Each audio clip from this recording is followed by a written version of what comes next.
자, 어제 이제 함수에 대해서 살펴봤었는데, 이 함수를 쓰는 방법은 첫 번째가 SQL에서 함수를 적용한다.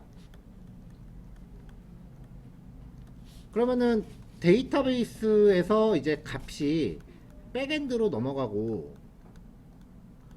그 다음에 이게 최종적으로 프론트로도 가겠죠? 그러면 SQL 함수라는 게 결국은 값을 가공하는 거니까 여기서 가공이 다 끝나요. 그럼 그게 백엔드로 전달이 되니까 백엔드는 처리가 완료된 데이터를 받으니까 그걸로 뭐 특별히 할 일이 없겠죠. 그냥 제이슨으로 변경한 다음에 프론트한테 쏘면 돼요. 두 번째는 SQL 함수를 안 쓰는 경우. 안 쓰는 경우는 가공되지 않은 원본 데이터가 백엔드로 넘어가요. 그럼 백엔드는 그걸 제이슨 배열로 받아요. 그럼 그거를 프론트한테 넘겨주기 전에 반복문 돌면서 값을 다 가공을 해요. 우리가 일반적으로 했었던 연습 문제 유형들 있죠. 배열 반복문 돌면서 뭐 결과값 뽑아내고 뭐 그런 것들 있잖아요. 그런 것들을 이제 백엔드에서 하는 거예요. 데이터 가공. 그래서 그 결과를 제이슨으로 만들어서 프론트로 보내요. 이 두 가지 경우 모두 프론트는 그냥 받은 거 출력만 해주면 돼요. 값을 특별히 가공할 필요는 없어요. 근데 백엔드가 그것조차 안 한다. 원본을 받고 데이터 가공도 안 하고 그걸 그냥 데이터베이스에서 온 거를 프론트한테 그대로 준다. 라고 하면은 프론트는 자기가 그거 반복문 돌면서 다 가공해야 돼요.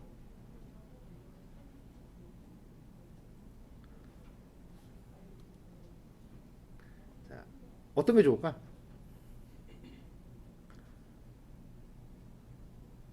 답은 없어요. 그냥 백엔드 개발자 맘이야 이거는. 백엔드 개발자가 값을 처리를 아무것도 안 해주면은 일은 다 프론트 개발자가 다 하는 거지. 이렇게 되면은 월급은 나보다 더 받는, 내가 만약에 프론트 개발자라면 저희 저 새끼 월급은 나보다 더 받아가면서 일은 나한테 다 시키고 있어. 이렇게 되는 거예요.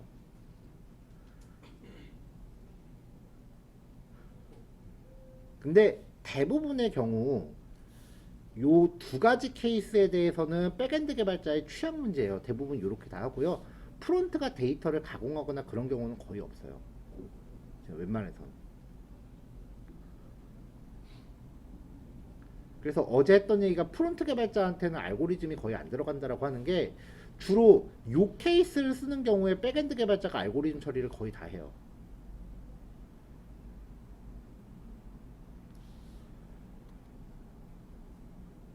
근데 별로 좋은 방법은 아니야.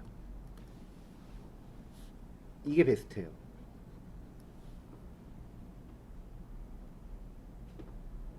왜냐면 데이터베이스에서 함수를 써서 이제 뭔가 그 데이터를 최대한 가공을 해요. 그래도 백엔드가 나중에 조금 보정할 필요가 있기는 해요. 근데 데이터베이스가 아무것도 안 하고 원본만 그냥 줘버리고 백엔드가 다 하면 가뜩이나 백엔드는 접속자 많이 몰려서 빡세 죽겠는데 데이터 처리하는 일까지 몰리니까 부하가 너무 심하게 돼요. 그래서 CPU상에서 데이터베이스랑 백엔드랑 그 부하를 보면은 백엔드는 CPU를 이만큼 사용하고 있는데 데이터베이스는 이만큼만 사용하는. 그래서 성능 불균형 문제가 생겨요. 그래서 이 부하를 분산시키기 위해서 알고리즘 처리를 가급적 DB에서 함수를 할 수 있는 거는 최대한 함수를 해서 데이터베이스의 부하를 한 이만큼 끌어올리고 대신에 백엔드의 부하를 이만큼 낮추는 거죠. 백지장구 맞들면 낫자라는 게 컴퓨터에 가장 잘 어울리는 말이에요, 사실은. 그걸 겁나 있어 보이는 말로 분산 처리 시스템이라고 하죠. 그래서 데이터베이스 함수는 최대한 많이 활용하는 게 이득입니다.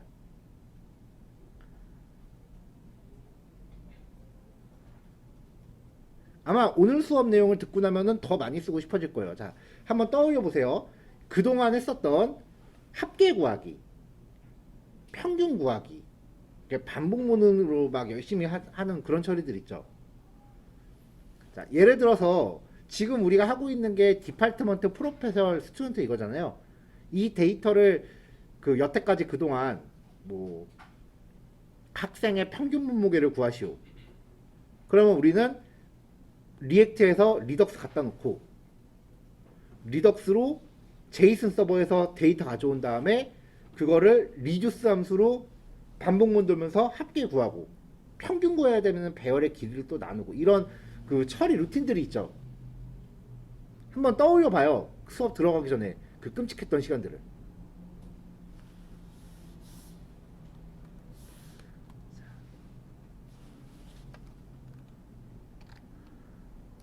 자, 날짜 관련 함수보다 날짜 관련 함수 조금 뒤로 미루고요. 지금 얘기에 이어서 하려고 63페이지부터 할게요. 일단 58페이지부터 아니구나. 62페이지부터 할게요. 자, 오늘 진행할 첫 번째 내용이 날짜 관련 함수랑 그룹 함수인데요. 그룹 함수는요, 테이블의 전체 행을 그룹화해서 결과를 만들어요. 즉 집계를 해요. 자, 5개의 그룹 함수가 있습니다. 카운트, 맥스, 민, 썸, 에이브리지. 이름만 봐도 뭐 하는지 딱딱 알겠죠? 볼까요? 자, select, count, studno, from student, where grade 3. 3학년 학생은 총 몇 명인가? 3학년 학생을 추려낸 다음에 거기에 개수를 셉니다.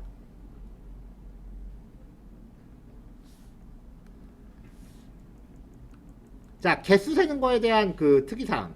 자, 예를 들어서 우리가 그 배열의 길이를 측정하는데 배열의 길이를 자바스크립트로 배열의 길이를 측정하면 전체 데이터죠. 근데 거기서 보직 수당을 받는 교수들은 몇 명인가라고 하면은 반복문 돌면서 if은 넣어야 돼요. 조건에 맞는 것만 카운트해야 되죠. 자, select 수당 컬럼이에요. from professor where DPT는 101. 101번 학과 학생이 101번 학과에 있는 교수들의 수당 데이터를 조회하면 널 데이터가 2개죠. 그러니까 이걸 자바스크립트로 카운트한다 그러면은 변수를 일단 0으로 세팅해 놓고 얘는 플러스 1, 플러스 1, if 널이 아닌 것만 해야죠. if 문으로 까야 된다고요. 자, select count come from professor where DPT는 101. 101번 학과 교수의 수당 받는 거를 카운트 하면은 2밖에 안 나와요. 왜냐? 카운트 함수는 기본적으로 널 데이터는 제외하고 집계합니다. if문 따위 필요 없습니다. 자, 그럼 이제 전체 데이터를 알고 싶으면 어떻게 하느냐? 소속된 교수는 모두 몇 명이냐? 전체 데이터를 조회할 때는 카운트 함수에 별을 지정하거나 널 데이터가 저장되어 있지 않은 컬럼을 지정해주면 돼요. 근데 그냥 셀렉트 할 때는 별표를 쓰는 게 성능이 안 좋다고 얘기했는데 카운트 함수에 한해서 별을 쓰는 게 처리 속도가 더 빨라요. 그러니까 전체 데이터 알고 싶으면 카운트 별을 하면 돼요.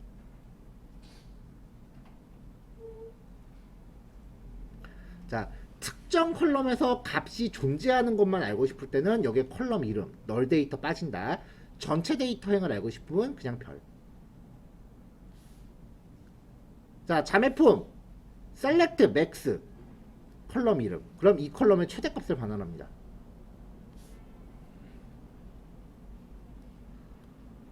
select min 컬럼 이름. 이 컬럼의 최소값. select sum 컬럼 이름. 이 컬럼의 합계. select average 컬럼 이름. 이 컬럼의 평균. 반복문 따위 없습니다.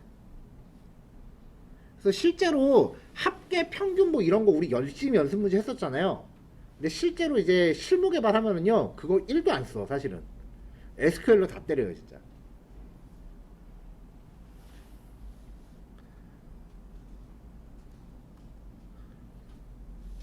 자, 2개 이상의 집계 결과를 알고 싶으면은 콤마로 구별해 주기만 하면 돼요. 그럼 101번 학생들의 평균 몸무게와 몸무게 총합을 알 수 있겠죠. 자, 요게 집계예요. 간단하죠? 자, 그럼 조금 다시 앞으로 백해서 이번엔 날짜 관련 함수입니다. 날짜 처리할 때 자바스크립트에서 new date라고 해서 많이 하죠. 이거를 쓰기 싫으면은 보통 day.js를 사용합니다. 사실 이거 쓰는 게 더 유용하긴 해요. 근데 실제로 날짜 값을 생성하는 거는 프로그램이 안 합니다. 데이터베이스가 날짜를 생성을 해요. 그리고 백엔드나 프론트엔드는 그 날짜 값을 받아서 그냥 형식 맞춰서 출력하는 것만 해요. 형식 맞춰서 출력하는 거.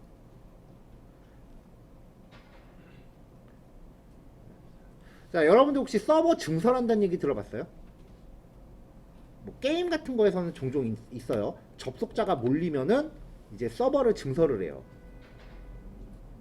그러니까 이를테면 이런 거예요. 백엔드라고 하는 거는 백엔드가 서버예요. 서버라고 하는 거는 일종의 매장이에요. 근데 손님이 몰려. 그 매장 안에 다 못 들어가. 그럼 2호점, 3호점을 내야죠. 그러니까 처음에 백엔드가 있고 데이터베이스가 있어요. 이렇게 시스템이 연계가 이렇게 돼 있는데 여기에 프론트가 막 몰리는 거야. 더 이상 커버를 못해. 그럼 백엔드를 하나 더 늘려요. 그럼 데이터베이스는 어떻게 하느냐? 데이터베이스 또 넣느냐? 또 넣느냐? 안 된다고요. 왜냐면은 이렇게 해버리면은 게시글을 여기에다 쓰고서 그 다음에 여기서 읽으려고 들면 게시글이 없잖아. 그래서 데이터베이스는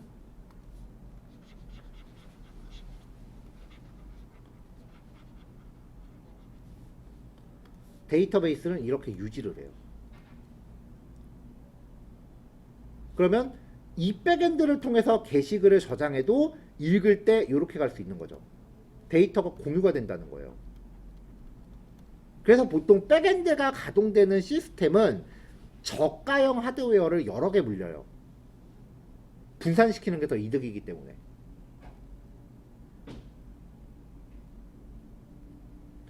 근데 데이터베이스는 분산을 시키기가 어려우니까 한 대에다가 하드웨어 비용을 몰빵을 해요. 그럼 얘가 날아가면 시스템 다 죽을 거 아니에요. 그래서 분산의 목적이 아니라 얘에 대한 백업용으로 백업 시스템을 하나 따로 만들어요. 한번 그려볼까요?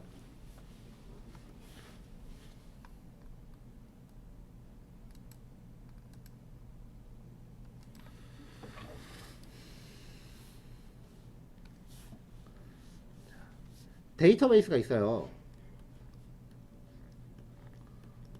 데이터베이스가 있고 얘는 가격이 엄청 비싸요.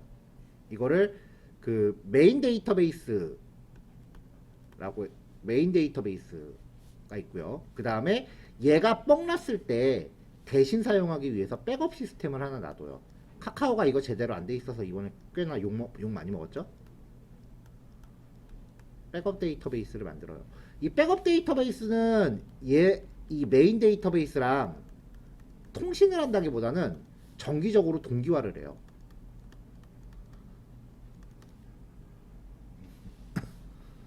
그 다음에 백엔드가 가동되는 서버 1, 서버 2, 서버 N 이렇게 해서 서버가 여러 대가 가동을 해요.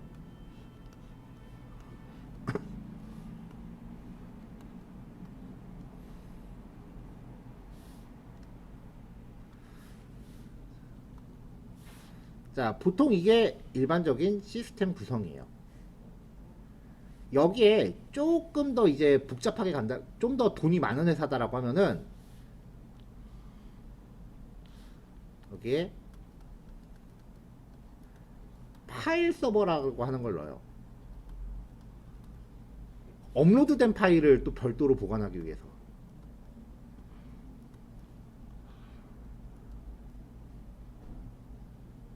얘를 그래서 네트워크 스토리지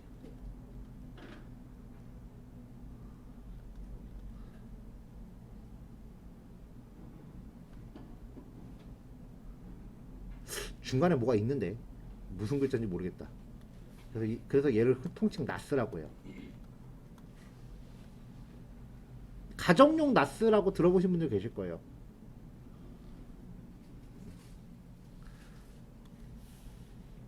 얘도 IP 주소가 있고 얘도 IP 주소가 있고 얘도 IP 주소가 있고. 그럼 프론트가 접속을 할 때 이 여러 개의 백엔드 시스템 중 여기 똑같은 소스를 다 복사해 놓는 거예요. 똑같은 백엔드 소스 코드를 다 복사해 놓는 거. 그러면 프론트가 아니라 웹브라우저가 접속했을 때 웹브라우저가 접속했을 때 어디로 가야 될까? 웹브라우저는 모르죠. 그래서 보통 요 입구에 장비 하나를 놔요. 그럼 웹브라우저가 얘에 접속해요. 그러면 이 장비가 자기한테 딸려있는 이 여러 대의 그 백엔드 시스템 중에 접속자가 가장 덜 몰려있는 곳을 판단해서 글로 연결을 토스해줘요. 그래서 이렇게 해서 막 시스템을 쓰고 나서 응답이 가요. 그럼 다음번에 접속할 때는 반드시 일로 간다는 보장이 없어요. 일로 올 수도 있어요. 이렇게 실시간으로 시스템의 그 밀집도를 판단해서 그 접속자가 가장 적게 몰려있는 곳으로 이렇게 토스해주는 이러한 처리를 로드 밸런싱이라고 해요. 그래서 이런 역할을 해주는 장비를 L4라고 하는데 이 장비가 굉장히 고가예요. 한 2~3천만 원은 그냥 기본으로 가요. 그래서 L4까지 쓸 정도 회사면 돈 진짜 많은 거고 시스템 정말 제대로 갖춰놓고 하는 회사예요. 대부분은 이렇게 안 거치고 그냥 AWS 하나 놓고 그냥 퉁치지. 이렇게까지 구축할 능력이 안 돼서 그러는 거예요. 보통 AWS 쓰는 건. 정석은 이거예요.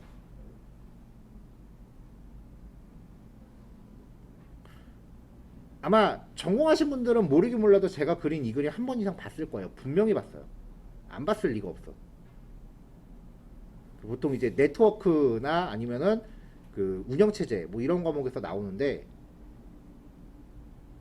저도 이 그림을 처음 봤을 때는 저게 도대체 뭔 짓거리지 싶었는데 이거를 직접 겪고 나니까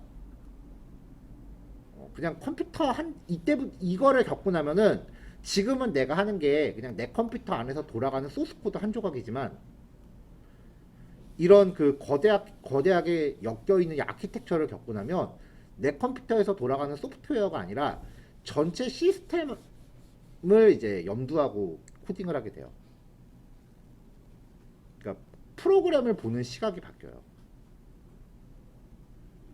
말이 조금 옆으로 샜는데 그래서 경험할 수 있으면 이런 대규모 시스템을 꼭 경험해 보시는 게 좋아요. 근데 이 정도 시스템 갖추려면 돈이 진짜 몇십억 대는 들거든요. 그러니까 이런 거를 이제 겪어보고 싶으면은 첫 번째 방법은 대기업.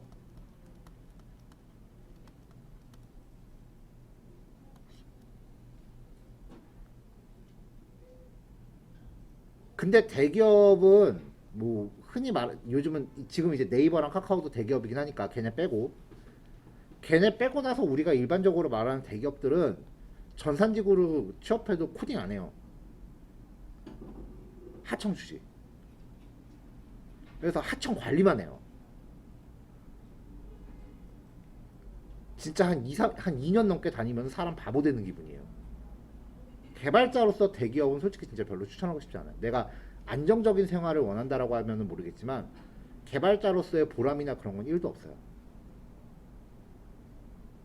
차라리 대기업한테 하청받는 그 하위급의 회사, 주로 대기업한테 하청 위주로 받는 회사들은 규모가 그래도 꽤 돼요. 그런 데를 들어가시면 모를까 대기업 자체는 솔직히 별로 권하고 싶진 않아요.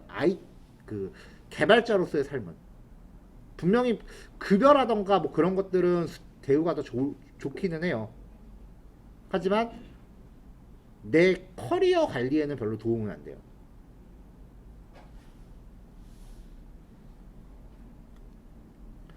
진짜로 제 친구가 아직도 다니는지 모르겠는데 그 스마트폰 나오기 전에 삼성전자 그 휴대폰 사업부에 진짜 취업을 했어요. 진짜 잘 나가는 시점에 잘 나가는 회사 들어간 거야. 근데 한 3년 후쯤에 만났는데 되게 고민해요. 우리나라에서 이거 하는 회사가 어디 몇 군데나 있냐고. 자긴 여기 그만두면 갈 데가 없다고. 왜냐면은 워낙 치열하니까 거기에 뼈를 묻겠다는 생각 자체를 본인도 안 하는데 그만두고 나면 갈 데가 없어지는 거야. 자긴 진짜 치킨 장사 해야 된대. 그래서 회사 다니는 게 뭐 위로 올라간다라는 게 아니라 그냥 80금 모은다는 기분으로 장사 미쳐 만든다는 기분이라고 그러더라고요. 되게 불쌍했어. 걔. 두 번째는 관공서. 근데 지금 IT 관련해서 뭐 지금 공무원 시험을 볼 수는 없잖아요. 이것도 관공서한테 하청받는 회사들은 관공서 프로젝트를 하니까. 그럼 이런 거 많이 겪어요. 근데 보통 이런 거 하는 애들은 보통 SI 업체라고 하죠.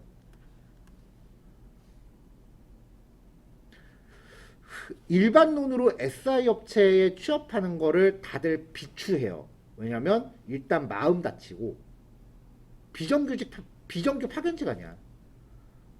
일단은 기분 되게 상하고 그리고 일이 진짜 빡세기 때문에 몸 상하기 진짜 쉬워요. 그래서 일반적으로는 SI 업체 취업은 진짜 안 권해요. 그건 사실 나도 마찬가지긴 해. 근데 피할 수 없다면 차라리 초반에 눈 딱 감고 1년만 버텨요. 그러면 이런 대규모 시스템을 겪고 나면은 진짜 실력이 어마어마하게 들어. 일반 스타트업에서 1년 경력직 한 애랑 SI 업체 1년 경력직 한 애 비교가 안 돼요. 왜냐면 스타트업은 자기들도 아는 게 없으니까 물어물어 가면서 겨우겨우 하는데 일단 얘네들은 체계가 잡혀 있는 데서 이런 대규모 시스템 놓고 빨리빨리 만드는 게 목적이니까 1년 안에 배우는 양이 질이 달라요. 스타트업 회사들은 보면 자기들끼리 삽질 되게 많이 해. 그러니까 이런 그 대규모 시스템을 경험한다라는 목적을 갖는다라고 하면은 SI에서 한 1년 정도 구르는 것도 나쁘진 않아요. 근데 1년 넘기진 마세요. 진짜 몸 상해요. 우리나라 IT 업계 몇 년 전에 유명한 얘기 있었잖아. 그 SI 업체 파견 나가 있던 직원 몸혹사 너무 많이 당해서 폐 잘라낸 있어요. 그 농협정보통신에 파견 나가 있던 사람인가? 되게 유명한 일화 있어요. 폐를 잘라낼 지경으로 일을 했다고. 그러니까 너무 오래 다니지 말고 요런 걸 한번 경험해 보겠다. 요거 경험하면 진짜 시각이 달라요. 이거는 근데 학원 같은 데서 어떻게 해줄 수는 없잖아. 돈이 한두 푼 드는 것도 아니고. 그러니까 필드에서만 배울 수 있는 지식들이 따로 있다라는 얘기입니다.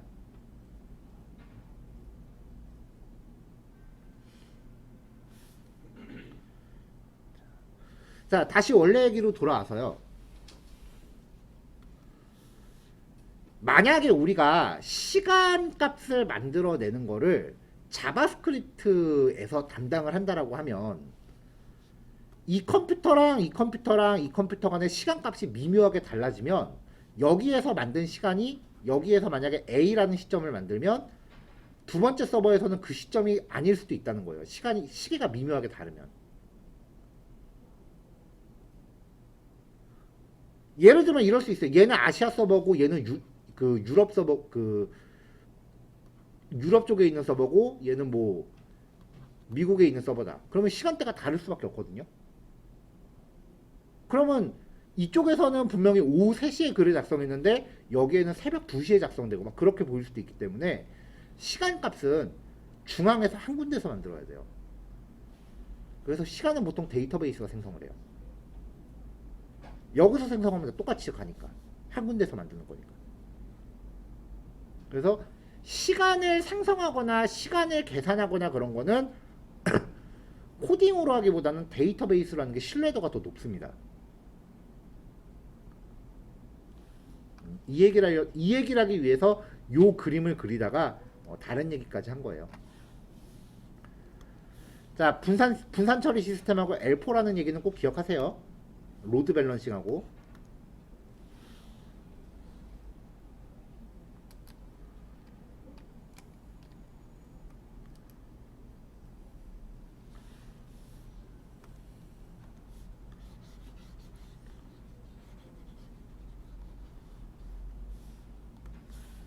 자, 데이터베이스에서 날짜 관련 함수는요. 일단 now, 현재 시각을 리턴하고요. dateadd, 시각. 여기에는 시간을 담고 있는 컬럼 혹은 now 함수. 그 다음에 인터벌은 무조건 들어가는 키워드고요. 연산할 값과 단위입니다. 데이트 포맷은 시간을 저장하고 있는 컬럼 혹은 now 함수의 결과를 주고 출력하고자 하는 형식을 맞춰줍니다. 어떤 기능인지는 다들 예상되죠? 자, 데이트 애드에서 쓸 수 있는 단위 연, 월, 일, 시, 분, 초. 자, 예를 들어서 현재로부터 1년 후 인터벌은 무조건 들어가는 키워드라고 그랬어요. 3개월 전 지금으로부터 마이너스 3몬스. 자, 혹은 이제 저장돼 있는 데이터를 갖고 할 때는 여기 컬럼 이름을 주면 되는데 이 컬럼 이름은 데이트 타입이 데이트 혹은 데이트 타임이어야 합니다.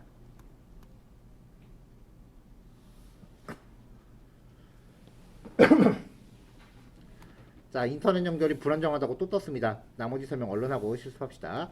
자, 데이트 폼에서 쓸 수 있는 그 특수 문자예요. 월, 요일, 네 자리 년도, 두 자리 년도. 그 다음에 중요한 것도 날짜, 월 이런 것들이죠. 그래서 만약에 특수 문자를 이렇게 설정하면 22년 11월 23일 10시 10분 31초 이런 식으로 값이 나온다는 거죠. 이 중간중간에 들어가는 추임새는 여러분들이 맘대로 넣으시면 돼요.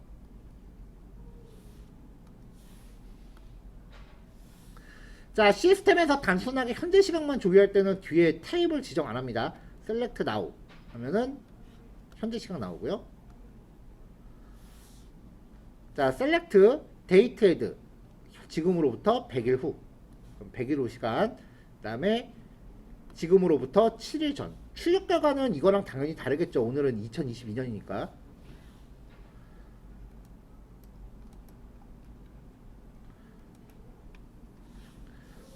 자, 데이트 포맷 now 한 다음에 연월일 시분초를 추임새나 띄어쓰기 하나도 없이 이렇게 다 붙여서 써버려요. 네 자리 년도, 두 자리 월, 두 자리 날짜, 시분초 전부 두 자리씩. 이렇게 하면은 14자리로 고정되거든요.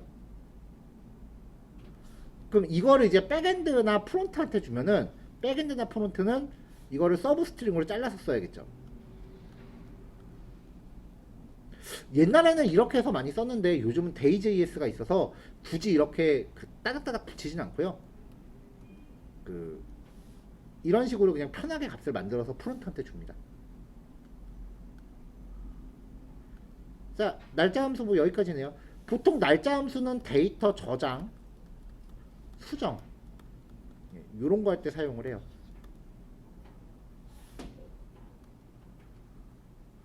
아니면은 웨얼절 쓸 때 웨얼 데이트 포맷 한 다음에 컬럼 이름 벌스데이트 이거는 생일 컬럼이죠. 생일 컬럼의 데이트 포맷을 %y로 걸어요. 그럼 이거는 생일 컬럼에서 연도만 추린 거죠. 연도. 이게 2022년인 경우. 그럼 2022년도에 태어난 사람만 데이터를 조회하라는 얘기예요. 이런 식으로 웨얼절에서 검색 조건 지정할 때 함수로 가공된 값을 검색 조건에 적용할 수도 있어요.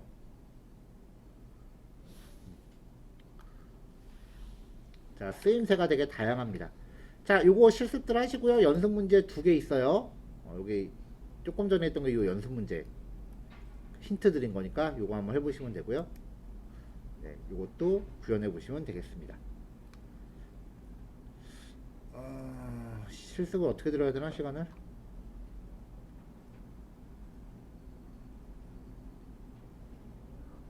자, 11시 45분에 만납시다.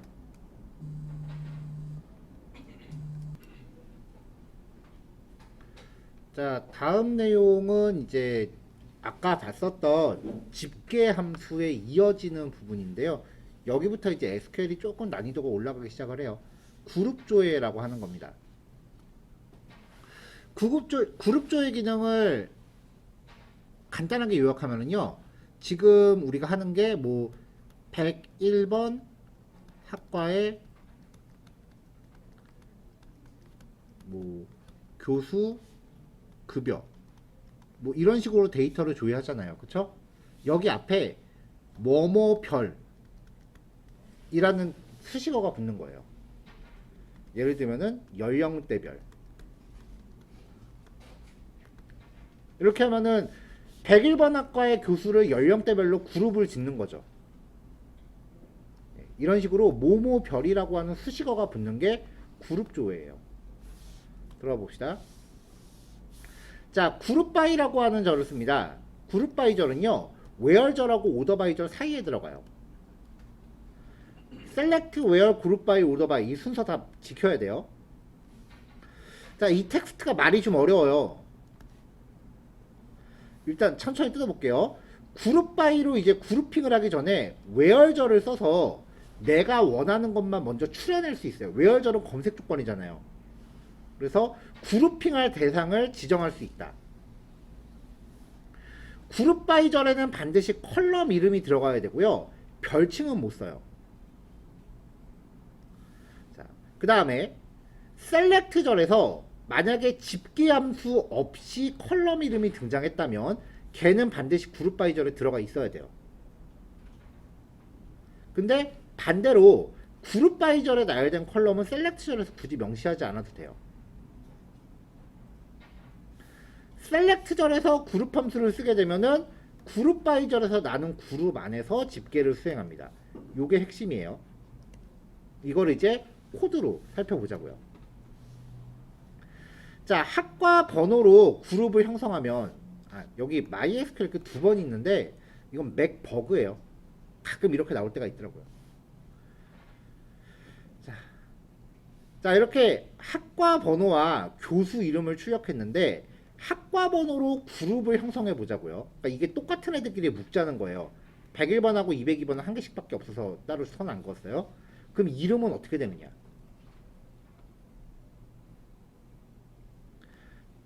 워드 프로세스처럼 여기를 로우 스판으로 병합하는 그런 건 없어요. 자, 학과 번호와 이름을 교수 테이블에서 조회하고요. 학과 번호로 그룹핑을 지어라 라고 하면은 그룹이 똑같은 애들끼리 이렇게 그룹핑을 짓고 이름은 딱히 지정할 어떻게 처리해라 라고 기준을 안 잡아줬으니까 각 그룹별로 첫 번째 이름을 출력을 합니다. 근데 사실 이거는 맞는 결과가 아니에요. 다른 DBMS는요, 이 경우에 이름을 어떻게 처리해라 라고 하는 방법을 제시해주지 않았기 때문에 다 에러가 나요.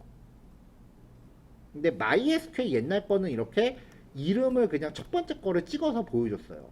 다행히 MySQL 8점대 버전부터는 이 경우를 일반적인 DBMS처럼 에러로 처리를 해요. 그러니까 지금 요거를 실습하면 여러분들 설치되어 있는 환경에서는 에러가 난다는 거죠. 자, 그러면 이 이름은 어떻게 하느냐? 그룹 바이 절에 명시되어 있는 애는 셀렉트 절에서 그냥 쓸 수 있어요. 근데 그룹 바이 절에 명시되어 있지 않은 경우는 집계 함수를 같이 써줘야 돼요. 이렇게 되면 학과별 교수의 인원수가 되는 거죠. 자, 교수 테이블로 학과별로 교수 수와 보직 수당을 받는 교수 수. 자, 교수 수라는 건 전체 인원수니까 별표로 카운트하면 되고요. 수당을 받는 거는 수당 데이터가 널이 아닌 거죠.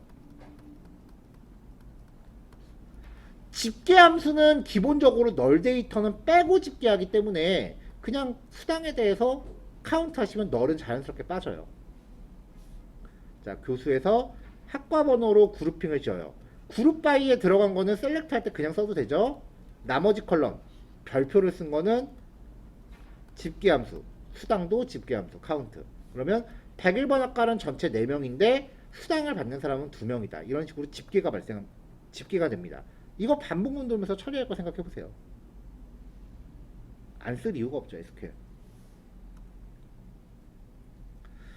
자, 다중 컬럼에 대한 그룹별이에요. 그룹 바이절에 컬럼을 콤마로 나누는 거예요. 그러면 첫 번째 그룹으로 1차 그룹핑을 하고요. 거기서 2차 그룹을 또 짓는 거예요. 101번 학과의 학년별 뭐 이런 식이 되는 거죠.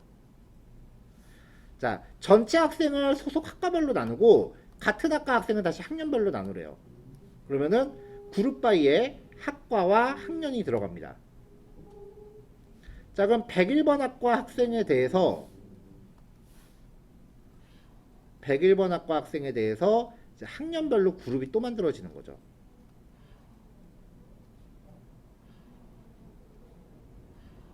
이런 식이 돼요. 자, 이때 학과별로, 학과와 학년별로 인원수, 평균 몸무게. 인원수는 전체 카운트니까 카운트 별 하면 되고, 평균 몸무게는 AVG 웨이트 걸면 되죠. 그럼 101번 학과의 1학년은 2명이고 평균 몸무게 62. 101번 학과의 4학년도 2명이고 평균 몸무게 82.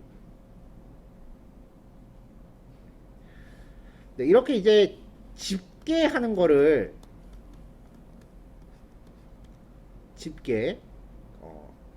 이렇게 집계하는 걸 보통 기술 통계라고 하는데, 여기서 말하는 기술이란 거는 그 테크닉을 이야기하는 게 아니라 서술한다 할 때 그 기술이에요. 설명한다는, 데이터를 설명하는 통계. 물론 여기에 그 표준 편차하고 뭐 사분위수 뭐 이런 몇 가지 통계적인 것이 더 들어가긴 하는데, 기본적으로 합계, 평균, 최대, 최소, 이거를 이제 기술 통계라고 해요. 이런 기본적인 통계 낼 때는 SQL만으로 충분하다는 거죠. 그래서 그 데이터 분석할 때도 이 SQL 과목은 필수로 들어가고요. 프로그래밍과 상관이 없는 일반 사무직도 요즘 SQL 많이 배워요.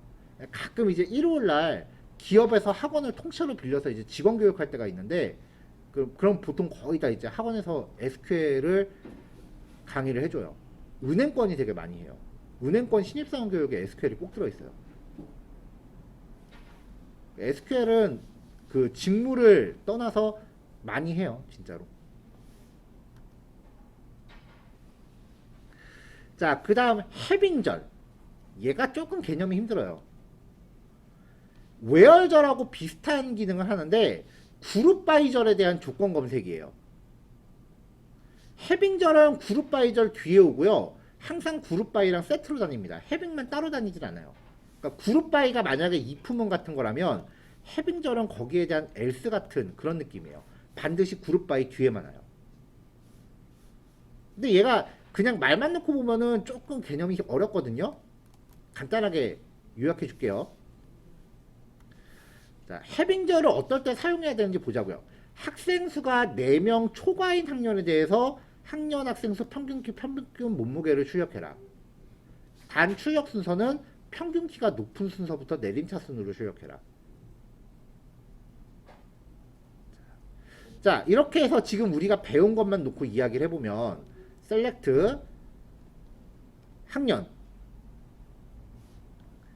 자, 학년에 대해서 하라고 했으니까 이건 학년별로 처리하라는 거죠. 그래서 일단 학년으로 그룹 바이 걸었고요. 전체 학생 수, 평균 몸무게 별칭 넣었어요. 그 다음에 얘는 평균 키, 평균 몸무게 마찬가지로 별칭 넣었어요. 학생 테이블에서. 자, 오더 바이 AVG 헤이트 DSC 평균 몸무게의 역순, 평균 키의 역순 정렬했죠. 자, 여기서 알 수 있는 게 학생 수가 4명 초과인 데이터를 가져오라고 했는데, 지금 여기 보면은 이게 전체 학생 수잖아요. 4명 초과인 데이터는 2개밖에 없는데 이것까지 껴있잖아요. 그러면 학생 수가 4명 초과라는 게 일반적으로 검색 조건이니까 그냥 우리가 지금까지 배웠던 거에 대해서 생각하면 이렇게 될 거라고요. where 카운트 별이 4명보다 큰 거. 자, 결론을 먼저 얘기하면요. 집계 함수는 where절에서 못 써요. 이것만 기억하세요. 집계 함수 count, max, min, sum, avg는 where절에서 사용할 수 없습니다.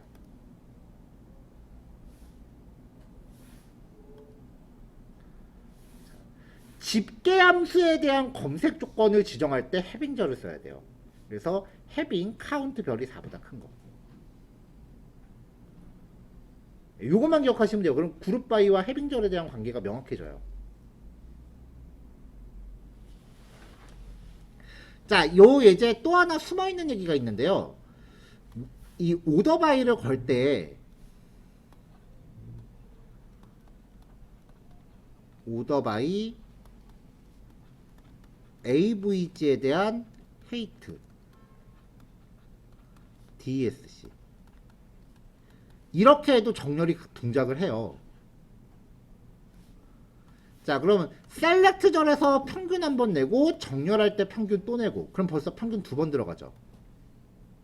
이게 실제로 정렬 알고리즘이 발생하는 횟수가 전체 데이터 수의 팩토리얼만큼 발생하거든요. 그러니까 데이터가 5건이면 이게 172인가? 5 곱하기 4 곱하기 3 곱하기 2 곱하기 1 이만큼 횟수만큼 반복 정렬이 발생을 해요. 자, 근데 평균을 내서 별칭을 잡아놓고 정렬할 때 이렇게 별칭을 끌어다가 쓰면은 그만큼 정렬을 수행하는 횟수가 평균을 내는 횟수가 줄어들어요. 그러니까 만약에 어떤 함수를 적용한 결과로 정렬을 해야 된다라고 하면은 셀렉트에서 별칭 적용해 놓고 끌어다 쓰세요. 그러면은 전체 그 계산 횟수가 줄어들어서 SQL 처리 효율이 올라가요. 정렬 과정에서 발생하는 불필요한 추가 연산을 방지할 수 있어요.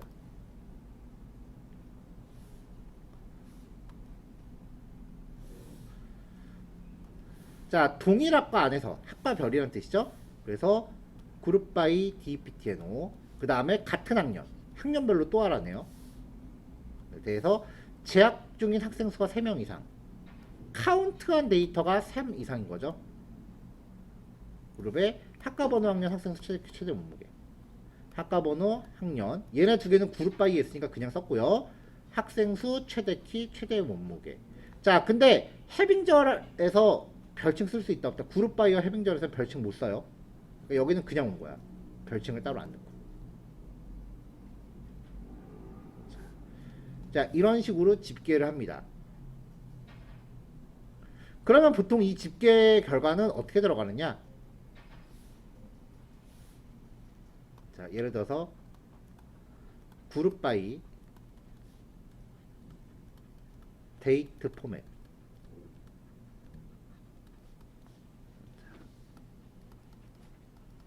벌스 데이트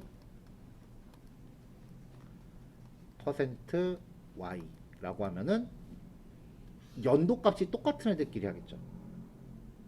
이렇게 하면 연도별이 되잖아. 생일에 대해서 연도별이면 태어난 연도별로 그룹핑을 하게 돼요. 이런 식으로 기간별로 뭔가 데이터를 꾸려낼 수도 있어요. 그럼 보통 이렇게 나오면 이거를 이제 100일, 201 그리고 맥스, 헤이트로 최대가 얼마고 얼마다 뭐 카운트로 카운트 3이고 3이다 이런 식으로 보통 이 집계 결과를 이렇게 그래프로 표현해서 관리자 기능 같은 거 메인 페이지에 걸죠. 그래야 그 업무 파악을 바로 한눈에 할 수 있으니까요.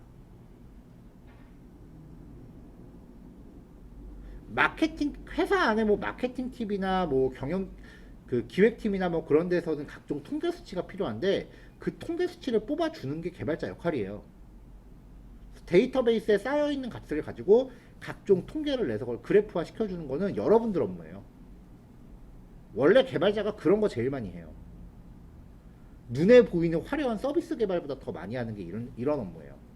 데이터 집계내서 통계내주는 거. 특히 신입들 많이 시켜요. 왜냐면 이거는 에러가 나도 어차피 내부적으로만 쓰는 거니까 크리티컬하지 않거든. 근데 이용자한테 노출되는 서비스는 에러가 나면 클레임 들어오고 기업 이미지 떨어지고 난리도 아니라고요. 신입한테는 외부 서비스 잘 안 줘요. 이런 내부 시스템 먼저 시키지. 그러니까 이런 기초 통계는 꼭 섭렵을 하셔야 돼요.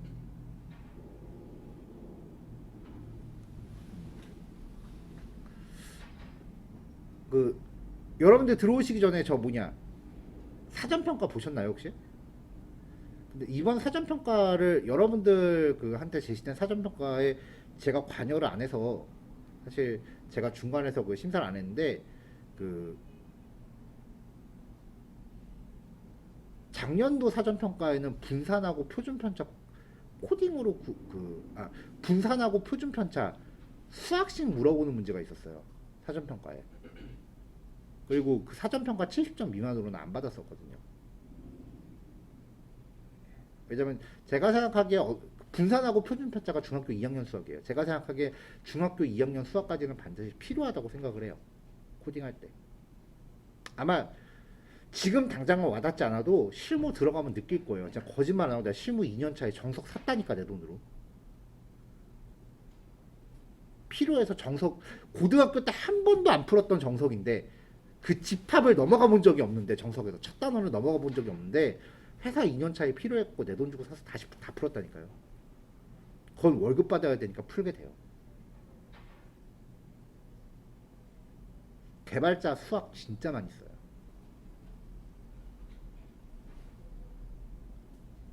코딩 잘하고 못하고가 아니라 수학에 버겨우면 사실 높이 올라가지를 못해요. 왜냐면 수학이 안 된다라는 건 자기가 알고리즘 개발을 못한다는 얘기야. 지금까지 이 얘기를 되게 조심했어요. 왜냐면은 초반부터 이 얘기하면은 초반부터 포기하고 다들 나 안 해 그럴까봐. 근데 이쪽에서 진짜 롱런하고자 하시면은 수학을 틈틈이 하셔야 돼요. 그래도 어느 정도 기본 공식들은 본인이 해결할 수 있어야 돼요. 지금 당장 취업하는데 필요하지 않을 거예요. 진짜 취업하고 나서 2, 3년만 지내보세요. 아, 진짜 해야 되는구나를 몸소 느끼시게 될 거예요. 그때는 제가 안 시켜도 알아서 공부하시게 될 겁니다. 자바스크립트 코드 한 줄이 중요한 게 아니야. 일단 기초 수학 능력이 없으면은 그 위에 뭐를 쌓아도 모래성일 뿐이에요. 한 2, 3년 후에 이 얘기가 다시 기억났으면 좋겠어요. 자, 여기까지 설명할게요. 요거 실습하시고 뒤에 연습 문제 3개 하셔서 답 맞춰 보시고요. 11시 40분에 봅시다.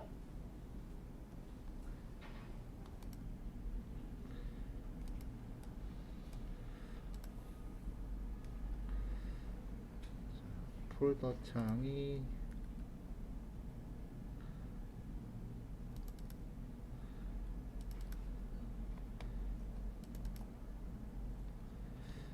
자바 쪽으로 가야 되나?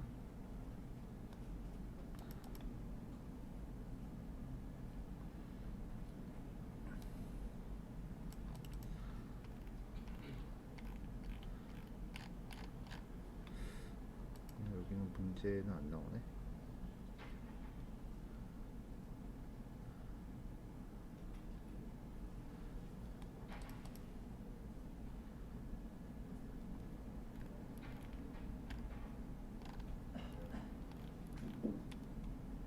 그것도 아니고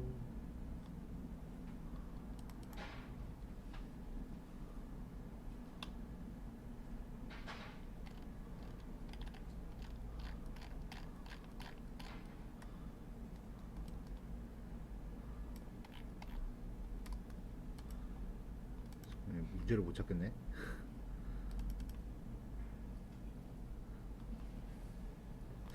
이건가?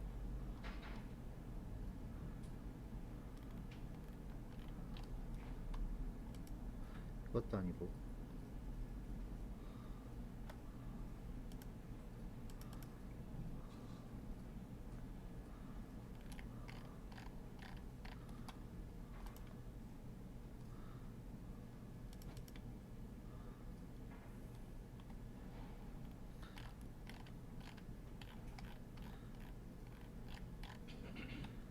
못 찾겠다. 자, 웹페이지를 만들어야 되는데 그릴게요, 그냥. 웹페이지를 그 교수 관련해서 교수 목록을 출력하는데 뭐 번호, 그 다음에 이름, 뭐 이렇게 각각 필드가 있죠. 그럼 교수 테이블에 있는 데이터를 이제 가져와서 출력을 할 거 아니에요. 이거를 이제 프론트엔드에서 화면을 이제 만든다고 치자고요. 그 다음에 교수 데이터에 보면은 소속, 학과, 번호가 있죠. 근데 출력할 때 소속학과 번호가 뭔지 알아서 뭐예요? 소속학과 이름이 나와야지. 이름을 출력한다라고 했을 때. 분명히 교수 테이블에는 그 사람의 소속학과를 의미하는 번호가 들어있어요. 101이나 뭐 이런 값이 들어있는데 이걸 통해서 이 사람이 무슨 학과 라고 출력을 하려면 만약에 이거 직접 구현한다라고 하면은 지금 분명히 머릿속에서 배열 2개 놓고 이중반복문 돌리고 있는 사람이 있을 거예요. 딴 사람 몰라도 그 승택 씨는 분명히 그럴 것 같아.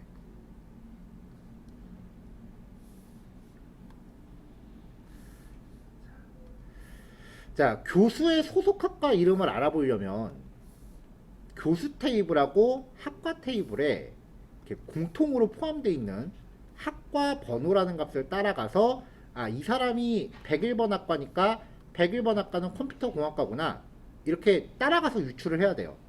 이걸 그냥 처리하면은 자, 리덕스 하나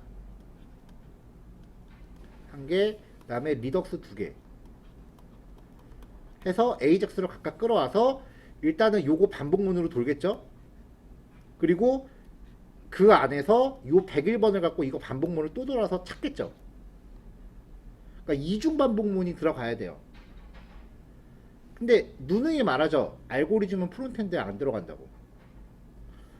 애시당초 데이터 조회를 처음부터 이렇게 할 수 있으면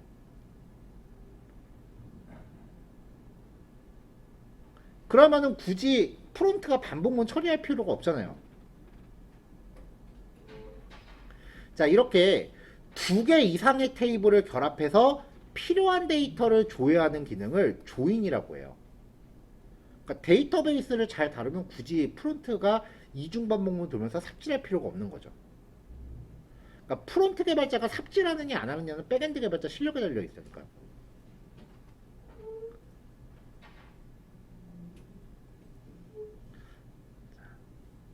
자, 김도훈 교수의 이름과 소속학과 이름 출력할 때 프로페서랑 디파트먼트 테이블을 각각 조회하니까 총 2번 해야 되는데 조인을 이용하면 한 번에 떨어져요. 이렇게.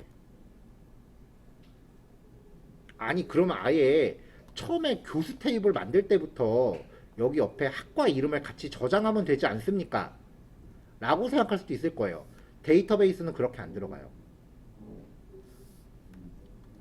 만약에 처음부터 테이블을 이렇게 만들면은 문자열이 겹치는 게 많죠.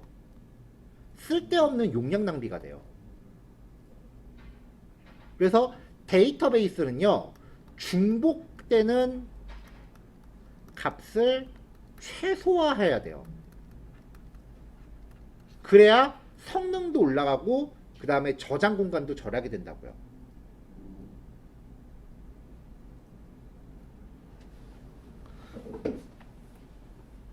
이게 저장 공간 절약이라고 하는 게 도대체 그런 거 왜 필요한가 싶을 수도 있는데, 자,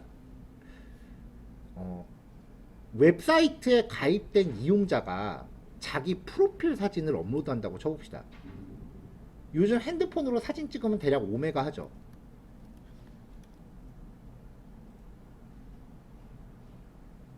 뭐 여러분들이 쇼핑몰을 만들었어. 거기에 그 상품 리뷰 게시판이 있어요.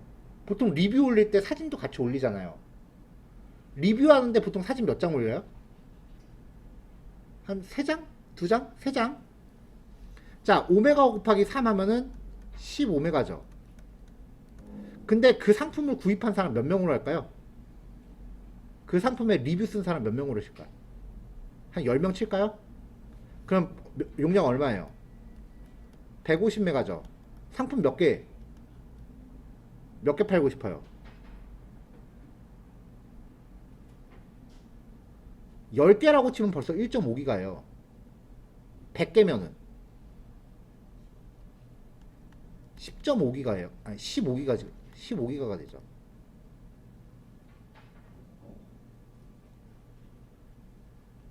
상품 100개라고 하면은 150기가 돼. 15 곱하기 이게 상품 한 개당 한 명이니까 곱하기 10명 곱하기 100개 상품. 그러면 150에 공 2개 붙으니까 15,000메가? 그러면은 한 15기가 되네요.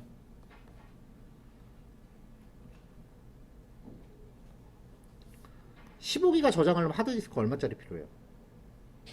이렇게 이어지는 거예요. 여러분들이 사진을 업로드 받으면 그걸 저장하기 위한 하드디스크를 분명히 사야 돼. 네이버에 가입되어 있는 전체 회원이 전부 자기 프로필 사진만 하나씩 올려도 걔네는 수천만원 깨져요. 저장 공간이라는 건 돈이에요, 결국. 개발자가 만드는 모든 코딩은 이렇게 그 시스템을 운영하는데 얼마만큼의 비용이 들어가는지에 대한 돈으로 환산이 돼요. 같은 코드라도 당연히 돈을 절약시킬 수 있는 코드 짜는 사람이 더 그 실력이 좋은 거지. 알고리즘 처리 효율은 단순하게 소프트웨어적인 그런 걸로 계산하는 게 아니에요. 궁극적으로는 돈이에요, 돈. 개발자 코드는 돈으로 환산돼요. 그런 것들을 계산하는 거를 보통 사이징이라고 해요. 서버 사이징, 시스템 사이징.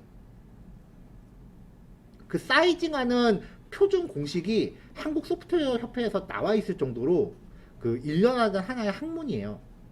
소프트웨어 공학은 보통 결국 돈 계산하는 애들이야. 제가 회사 풋내기 다닐 때 우리 팀장 보고 되게 속으로 맨날 꿍시렁 됐었어요. 저 새끼는 뭔데 맨날 코딩은 안 하고 엑셀만 갖고 저지랄할까. 근데 나중에 내가 그 위치 올라가 보고 알았어.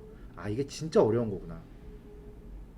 왜냐면은 우리가 만들 프로젝트의 그 전체 규모를 예측하고 이용자 수를 최대 이용자 수가 몇 명인지를 예측한 다음에 이 서비스를 오픈하기 위해서 얼마짜리 장비가 필요하다는 걸 계산해서 회사에 요청을 해야 돼요. 그거라는 게 팀장들이더라고. 혹시 회사에서 팀장들이 코딩 안 하고 엑셀하고 맨날 파워포인트만 만진다고 하면은 그거 저 사람은 나보다 높은 경제에 있구나라고 생각하셔야 돼요. 왜냐면 내가 만들 코드를 다 예측하고 있기 때문에 그게 가능한 거야.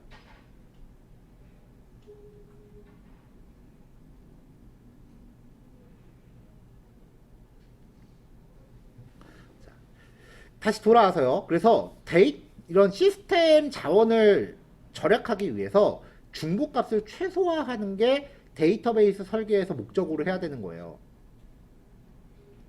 근데 완전히 중복되는 값을 없앨 수는 없으니까 문자열보다는 그래도 숫자 값이 용량을 덜 차지하거든요. 그래서 숫자만 중복되게 하고 문자열은 이렇게 하나만 저장하게끔 하는 거예요. 테이블을 쪼개는 거죠. 그럼 중복되는 값은 100일이라고 하는 요 숫자 값만 중복되고 컴퓨터공학과라는 문자열은 하나만 저장되잖아요. 이렇게 데이터를 쪼개는 거를요. 데이터베이스 설계할 때 테이블을 쪼개는 걸 데이터 정규화라고 해요. 이것도 깊게 들어가면 데이터 1정규화, 2정규화, 3정규화, 그 다음에 데이터 역정규화 이렇게 총 4단계로 나눠져요. 1정규화, 2정규화, 3정규화는 테이블을 계속 쪼개는 걸 얘기하고요. 그렇게 쪼개고 났더니 쪼개면 쪼갤수록 이게 백엔드 코딩이 빡세지거든. 그래서 나중에는 너무 빡세서 안 되겠다 싶어서 몇 개를 다시 합치는 거를 역정규화라고 그래요. 결국 데이터베이스 설계는 정규화를 얼만큼 잘하느냐에 달려 있어요.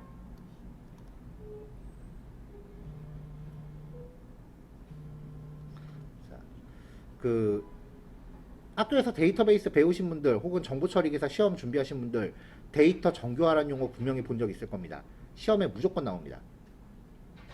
자, 데이터베이스는 중복된 값 없이 각각 고유한 데이터로서 존재한다 라는 특성을요 데이터 원자성이라고 합니다.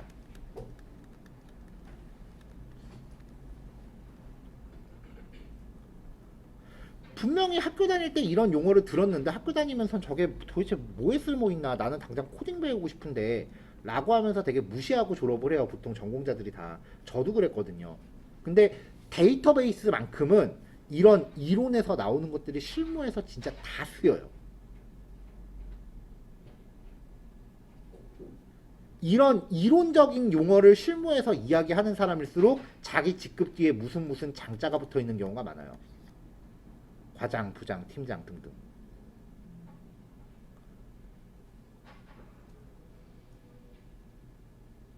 그 여러분들 왜 학원에서 그 NCS 모듈 교재라고 해서 이상한 책 준 거 혹시 챙기셨어요? 그거 분명히 얼핏 봐서는 별로 코딩하고 상관없는 것 같으니까 집에 가서 라면 받침하고 있거나 아예 학원에서 안 받으신 분들 있을 거예요. 챙기세요 그거. 거기 있는 내용들이 웬만한 소프트웨어 공학 다 요약 정리한 거예요. 지금 당장 여러분들이 취업하는 데는 필요 없겠지만 최소한 여러분들이 회사에서 뭔가 파트를 책임질 위치가 되면 거기 있는 용어를 다 문서화해야 돼요.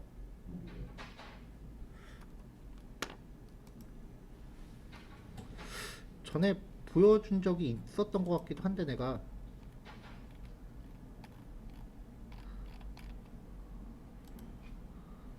완료 프로젝트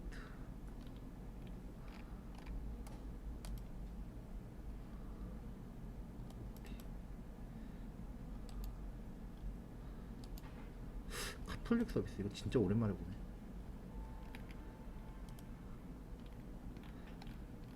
이게 카톨릭 혹시 성당 다니시는 분도 계세요? 저는 성당 안 다니는데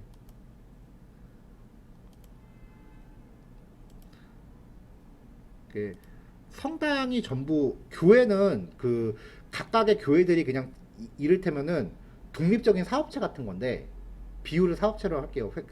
그게 이해가 좀 쉬울 테니까. 근데 성당은 전부 다 피라미드처럼 다 이어져 있대요. 그래서 그 따라가면 전부 로마 교황청이 나온다 그러더라고요. 그래서 이 프로젝트 할 때 그 이 프로젝트 처음에 투입됐을 때 그 추기경님하고 KT 사장님하고 같이 회동한다고 기사까지 나오고 뭐 그랬었어요. 데이터베이스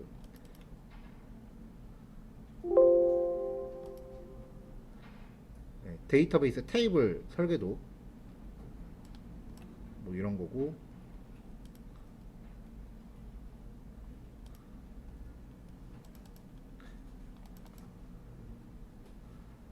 그다음에 아까 했었던 네트워크 구성도 있죠. 아까 제가 대충 그렸던 거 이거 그려서 이 시스템을 만들기 위해서 우리는 서버가 몇 대 필요하니까 돈 얼마 주세요를 회사에 요청한 거예요. 다 그립니다 진짜. 서버가 몇 대가 L4 몇 대 필요하고 서버 몇 대 필요하니까 컴퓨터 대당 얼마예요. 그러니까 나 얼마 주세요를 해야 돼. 이 예산을 따야 내 밑에 팀들이 일을 하니까. 물론 거기에 인건비도 계산이 같이 돼요.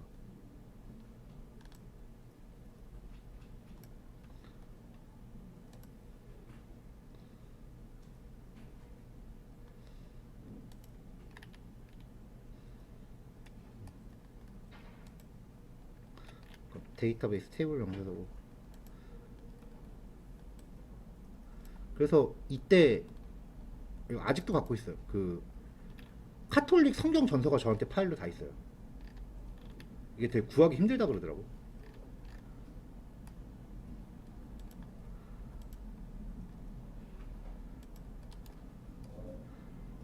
물론 저렇게 네트워크 구성도나 저런 문서들이 또 들어가고요. 꺼내기.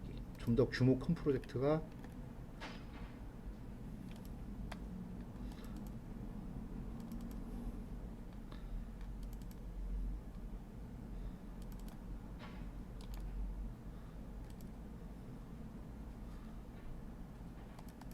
도큐멘트 라이브러리. 일단 용어집부터 만들어요. 왜냐면은 혹시 그런 경우 없어요? 여러 명이 얘기하고 있는데 서로 말이 다 달라. 근데 나중에 알고 보니까 똑같은 얘기하고 있어 다들. 특히 프로젝트 할 때 그런 일이 되게 많으니까 표준 용어부터 정의해요.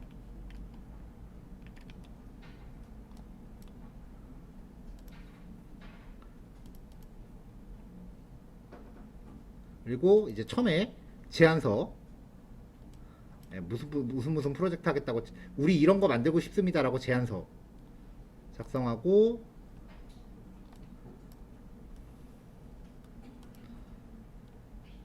그다음에 뭐 착수 보고서 들어가고, 이제 그 다음부터 이제 이러이러하게 우리는 일정을 짜겠다. 뭐 이러이러하게 일정을 짜겠다. 뭐 이거죠. 그래서 실제로 일정을 모니터링하기 좋게. 이게 아닌데.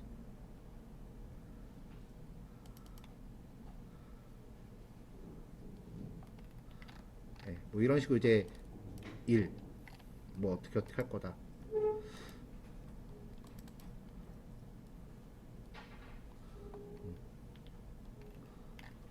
이게 문서가 조금 버전이 옛날 건가 보다. 뒤에 그래프가 안 붙어 있는 거 보니까. 그러니까 실제로 그 여러분들 드린 그 엑셀 파일이 제가 회사 다닐 때 쓰던 거예요. 요거 다음 버전 문서예요. 뒤에 그 그래프 나와 있는 게. 여기는 그냥 딱 진척률을 사람이 직접 쓰게끔 돼 있었는데 나중에 버전 업되면서 그래프 계산 자동으로 되더라고.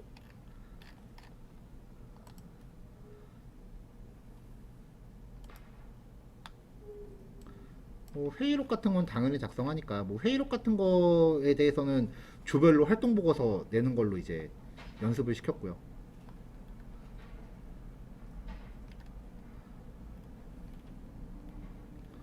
내가 뭘 보여주려고 그랬지?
이걸 봐야 되나?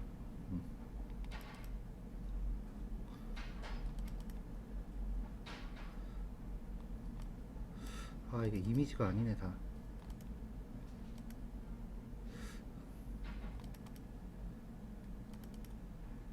이미지가 아니라서 열 수가 없네요. 제 프로그램이 지금 깔려 있질 않아서.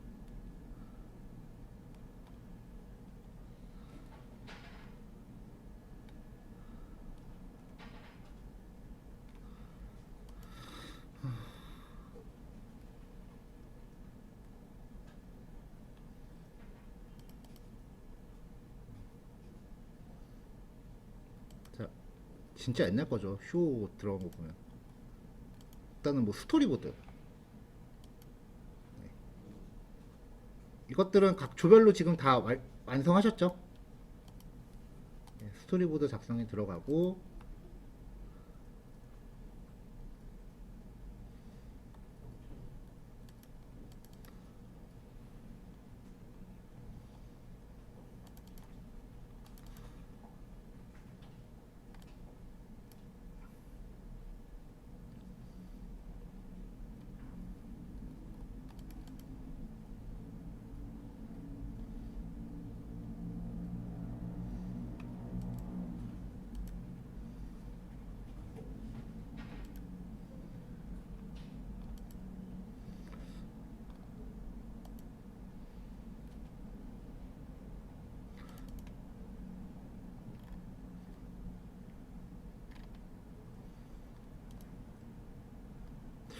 보여주고 싶었던 게 저거였는데.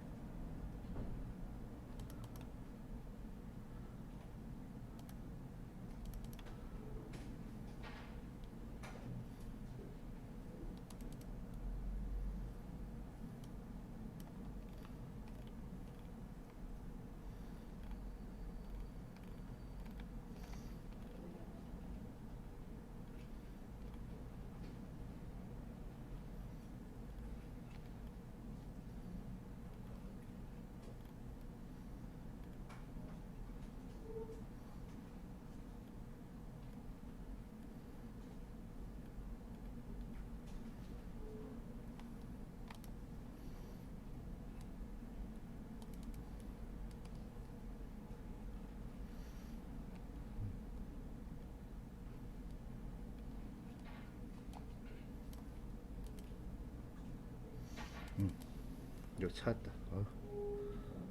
네.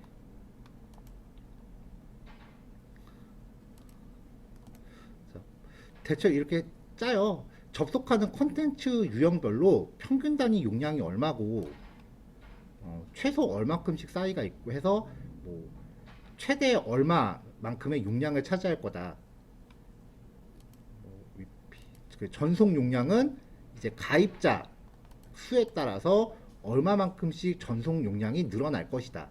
그리고 초당 트래픽은 얼마를 예상한다. 이 트래픽에 따라서 네트워크 랜선 해야 되고요. 그래서 한 대가 서버 한 대가 처리할 수 있는 용량은 얼마이기 때문에 예상 하드웨어 대수가 몇 대가 필요하다. 그래서 4대, 2대, 초기에 6대로 시작하는데 나중에 16대로, 15대로 늘어나야 된다. 그럼 이거 장비 하나당 대략 그때 한 3천만 원 잡았으니까 15대 시스템이면 얼마야? 대략 얼마? 한 4.5억 정도 나오죠.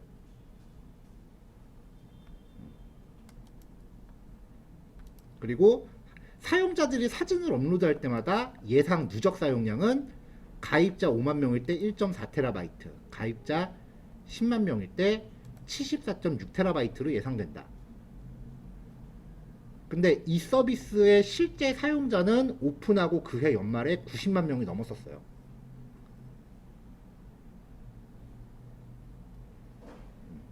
이런 식으로 이런 거 계산하는 애들이 있어요.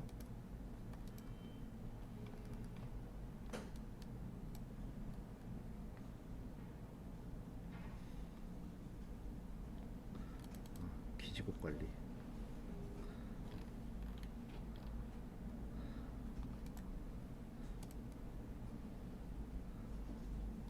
이건 뭐지?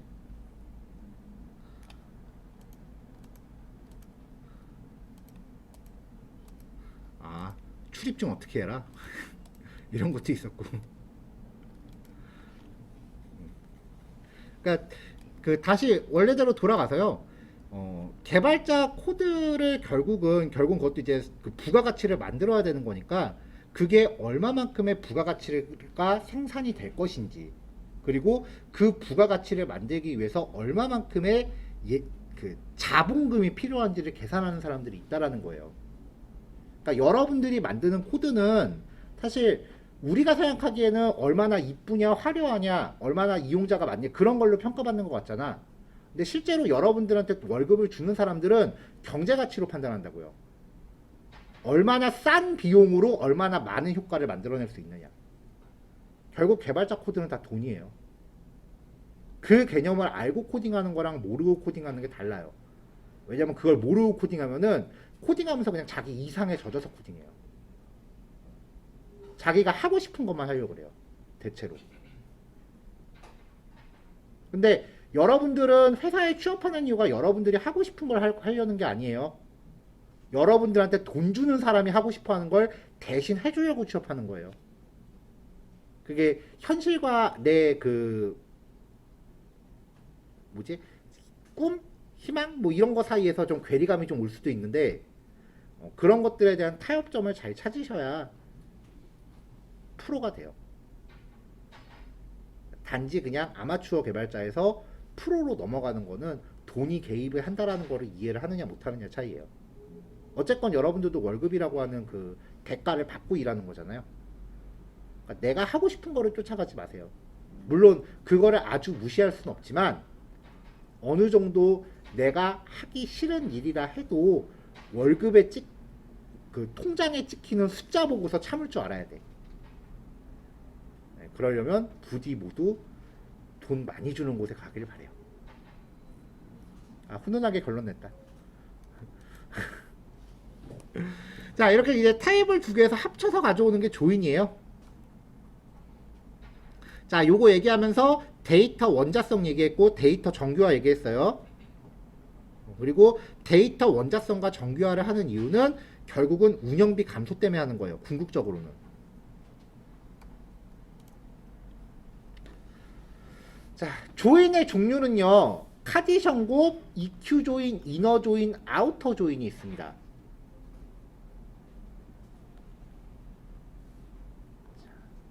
일단 카지 선곡과 EQ 조인 먼저 볼 거예요. 테이블 2개 이상에서 한꺼번에 가져오는 거기 때문에 기본적으로는 프롬절에 테이블 이름을 콤마로 나열하면 돼요.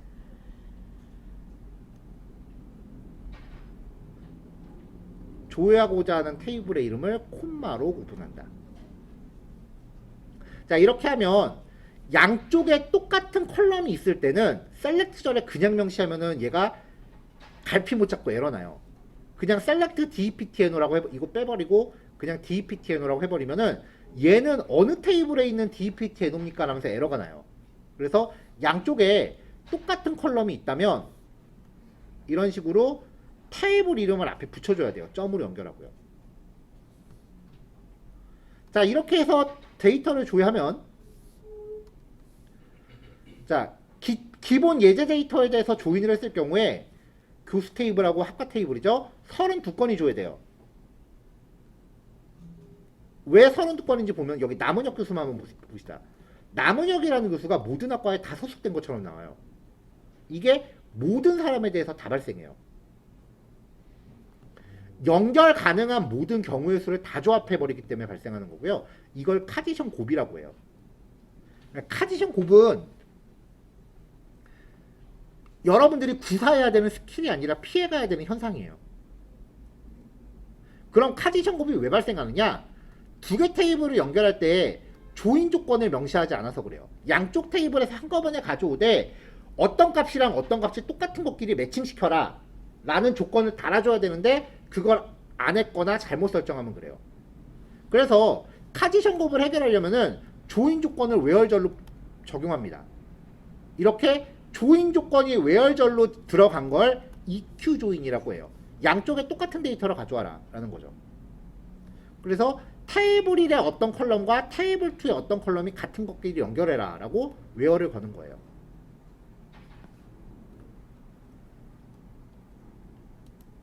자, 그래서 이제 아까 데이터 교수의 이름과 소속학과 번호 학과 이름을 조회하시오 라고 했을 때 그럼 양쪽에 공통적으로 있는 연결할 수 있는 컬럼을 찾아야 돼요. 자, 지금 여기서는 교수 테이블하고 학과 테이블은 deptno가 연결골이니까 where professor.deptno와 department.deptno가 같은 데이터끼리 연결해서 한꺼번에 가져와라 라고 명령을 내리면 이렇게 깔끔하게 결과가 나오죠. 자, SQL이 좀 길어지기는 해요. 그래도 이렇게 하면 백엔드 코드 수십 줄을 안 쓸 수 있어요.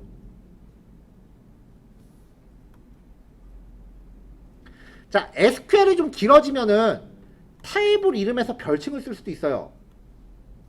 뒤에다가 이렇게 띄어쓰기 한 다음에 하나씩 넣으면 돼요. 테이블 이름 별칭할 때도 as 쓸 수도 있습니다. 보통 테이블 이름에 별칭 붙일 때는 앞에 한 글자만 따요. 그냥 웬만해서. 자, 이렇게 하면은 컬럼 이름 앞에 이렇게 테이블 이름 붙이는 게 아니라 별칭 이름으로 붙일 수 있기 때문에 아까는 테이블 이름을 앞에 다 적었죠.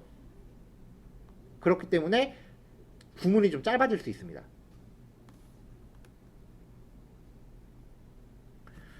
자, 101번 학과에 소속된 교수들의 이름, 학과 번호, 학과 이름을 조회하시오.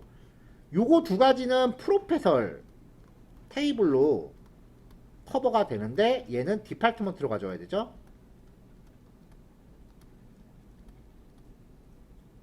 자, 그래서 조인을 먼저 걸어요. 양쪽 테이블을 걸고 프로페서의 deptno와 디파트먼트의 deptno 같은 걸 가져와라. 근데 그렇게 해놓고 101번 학과만 가져오래요. 이것도 검색 조건이니까 외열절에 들어가야죠. 근데 이미 조인 조건을 한번 적었기 때문에 이 조건도 충족하고 이것도 충족해야 돼요. 그래서 추가적인 검색 조건은 AND 연산자로 들어갑니다. EQ 조인에서 검색 조건은 AND로 들어갑니다. 자, 이때는 어차피 deptno가 양쪽에 다 있잖아요. 프로페서에도 있고 디파트먼트에도 있고. 그러니까 검색 조건은 한쪽에만 걸어주면 돼요.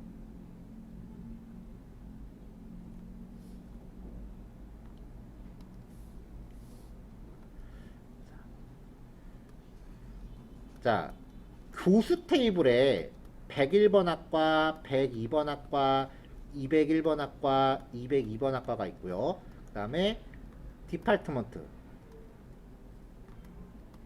디파트먼트에도 뭐 101, 102, 201, 202 이렇게 있죠.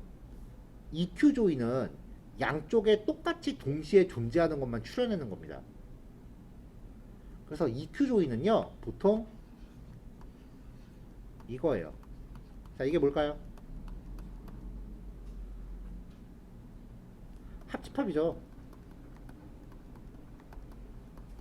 설마 그걸까 했어? 그래서 EQ 조인은요, 프로페서와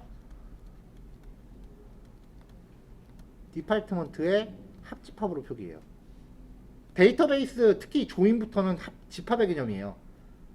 합집합, 차집합, 대칭 차집합, 여집합 이런 것들이 다 등장해요. 그래서 데이터베이스를 그 설계할 때는 집합에 대한 용어가 꽤 자주 나와요.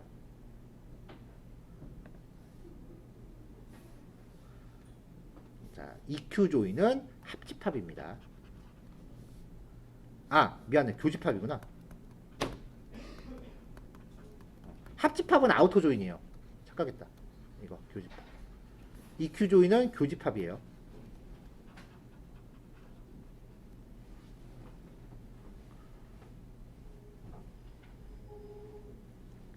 합집합은 아우터 조인이고. 자, EQ 조인까지 봤어요. 그 다음 이너 조인. 이너 조인하고 EQ 조인은 똑같아요. 결과도 똑같아요. 근데 구문 생김새만 조금 달라요. 자, 위에 게 EQ 조인이에요. 프롬절의 테이블을 나열할 때 이렇게 콤마로 들어가죠. 이 콤마를 이너 조인이라는 키워드로 바꿔요. where를 on으로 바꿔요. 결과 똑같아요. 원리 똑같아요. 코딩은 마음에 드는 거 하세요. 둘 중에. 똑같으니까.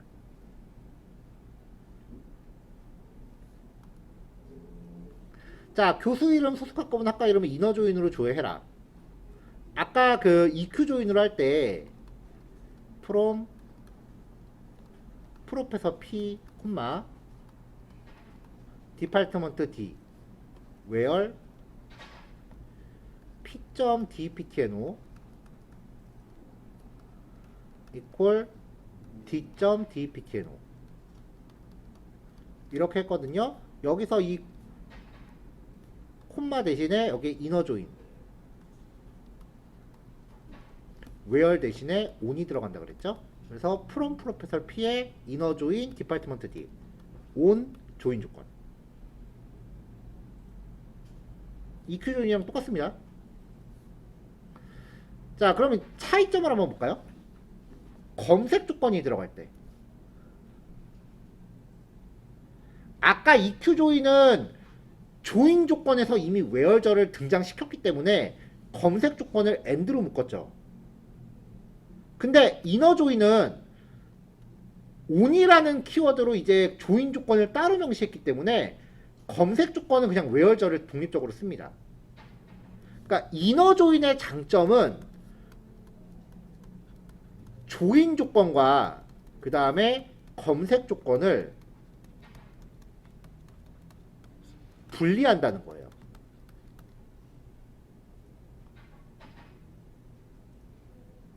그래서 구문이 좀 더 명확해져요.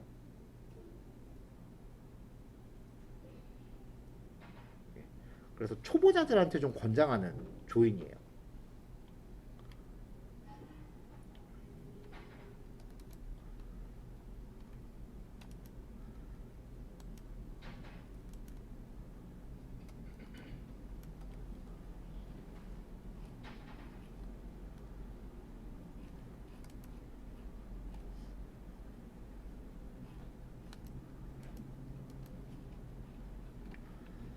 자, 지금 몇 페이지까지 했죠?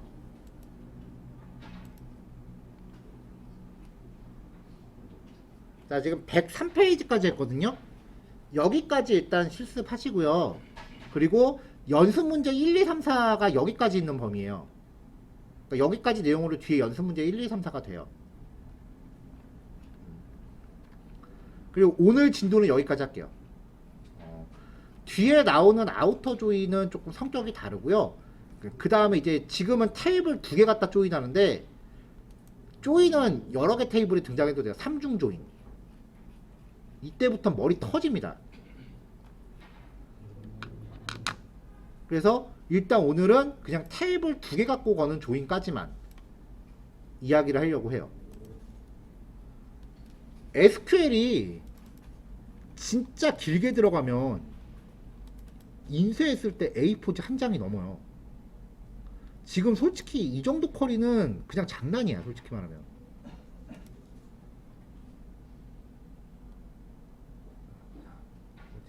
아까 괜히 닫았다.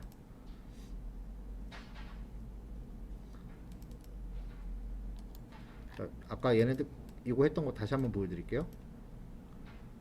SVN으로 가야 되나? DB.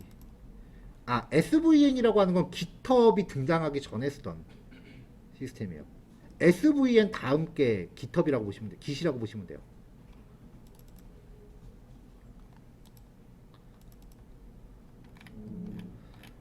자, 이게 지금 왜 데이터베이스 관리자가 따로 있다 그랬죠? 이 프로젝트 할 때 데이터베이스 관리자가 있었거든요. 그래서 개발자들이 자기가 만든 SQL을 이렇게 파일로 만들어서 데이터베이스 관리자한테 다 보내요. 그래서 검사받고 승인이 떨어져야 프로그램에 박을 수가 있었어요. 그래서 DBA 파워가 되게 막강해요. 아무거나 한번 열어볼까? 인코딩 깨지네.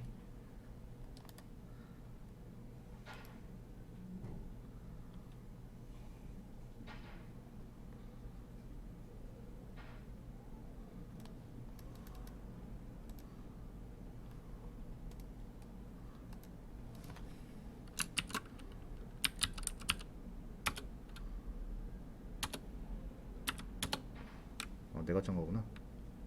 자, SQL이에요.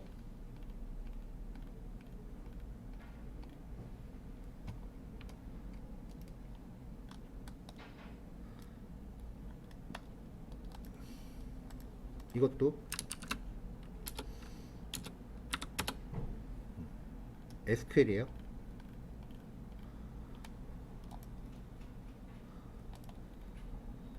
분명히 셀렉트해요. 셀렉트 안에 셀렉트 안에 셀렉트 안에 오더바이 있고 웨어 있고 키워드 하나만 놓고 보면은 분명히 아는 건데, 이게 묶어놓고 나면은 양이 되게 많아요.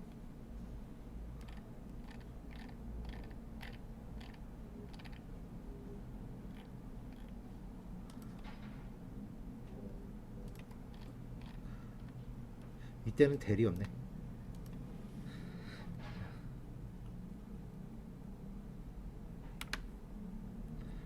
그러니까 데이터베이스를 제대로 들어가면은 보통 데이터베이스만 몇 달을 공부를 해요. 물론 우리가 하고 있는 과목들 다 마찬가지겠지만.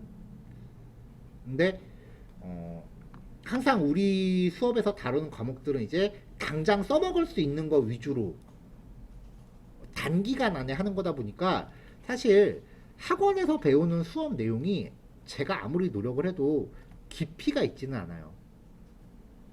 당장 쓸 수 있는 그 기술들 위주로 소개를 해드리는 거기 때문에, 거기에 깊이를 넣기 위해서는 여러분들이 나중에 뭔가 자신만의 그 주 분야를 정해서 깊이를 더하셔야 돼요. 그거는 여러분들도 아마 어렴풋이 알 거예요. 학원에서 공부한 건 유통기간 3년짜리예요. 길게 봐도 3년이에요. 어쩌면 2년밖에 안 될 수도 있어요. 트렌드가 또 바뀌어버리면. 그 안에 뭔가 여러분들이 그 트렌드가 바뀔 때 살아남을 수 있게끔 깊이를 더하셔야 되는데, 데이터베이스는 꼭 추가적으로 책 같은 거를 좀 보세요. 데이터베이스가 공부하기 제일 편할 거예요. 왜냐면은 데이터베이스는 트렌드를 안 타요. 자바스크립트는 트렌드에 따라서 바뀌는 내용이 워낙 많으니까 공부하기가 좀 힘든데, 데이터베이스는 그런 걸 안 타고 가장 기본이 되는 과목이니까 제가 이런 거 보여드리는 거 자체가 이유가 여기서 배운 게 끝이 아니다라는 걸 계속 강조하는 거예요. 만약에 종강하고 나서 이런 거 또 공부하기가 나는 부담된다라고 하면 사실 다른 거 하셔야 돼요. 냉정하게 말해서. 이 직업은 몇 년에 한 번씩 공부 새로 해야 돼요. 그게 힘들면은 오래 갈 수 없어요. 근데 요즘 안 그런 분야가 어디 있겠어요. 그래도 이렇게 보여드리는 게 어떻게 보면은 시간 낭비일 수도 있는데 제가 하는 건 그래도 여러분들이 도달할 목적지가 한 저 정도 높이는 된다 라는 거를 어림잡을 수 있게끔 해드리고 싶어서 자꾸 이런 걸 중간중간에 까보는 거예요. 그리고 여기에 대응되는 내용들을 여러분들이 프로젝트 하면서 어떤 거 접해봤다 뭐 이런 거 확인해 보려고 이제 문서 같은 것도 확인을 시켜드리는 거고요. 그러니까 괜히 여러분들 뺑뺑이 돌리는 게 아니라 제가 진짜 회사 다닐 때 했던 업무들을 그대로 경험시켜 드리는 거예요, 다. 물론 나도 옛날 사람이기 때문에 요즘 그렇게 한다고 100% 장담은 못 하겠지만 경험을 안 해본 것보단 그래도 나을 거 아니에요. 뭐 그렇습니다. 자, 다시 오늘 진도는 103페이지까지 하고 끝. 그리고 여기까지 실습하신 다음에 연습 문제 1, 2, 3, 4도 한 번씩 해보실 것. 네, 정리되셨죠? 네, 그러면 이제 나머지 것들에 대해서는 내일 진행할 거고요. 원래는 SQL을 내일 끝내는 게 목적이었는데 내일 다 안 끝날 수도 있어요. 만약 그렇게 되면 금요일까지 진도 나가고 시험은 자연스럽게 월요일로 밀립니다. 내신 그러길 바라죠, 다들. 너무 좋아하는데? 자, 녹화 여기서 끌게요. 수고하셨습니다.